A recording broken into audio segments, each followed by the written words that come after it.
नमस्कार मित्रांनो, हे आपलं सायन कोलीवाड्यातील मंदिर आहे. सर्वांना महाशिवरात्रीच्या हार्दिक शुभेच्छा मित्रांनो.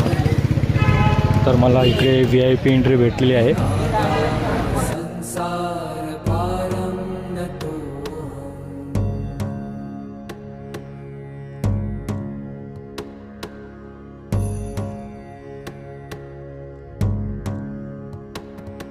तुषारात्रिसङ्काशगौरं गभीरं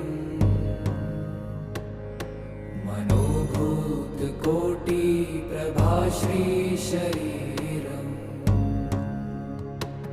स्फुरन्मौलिकल्लोलिनी च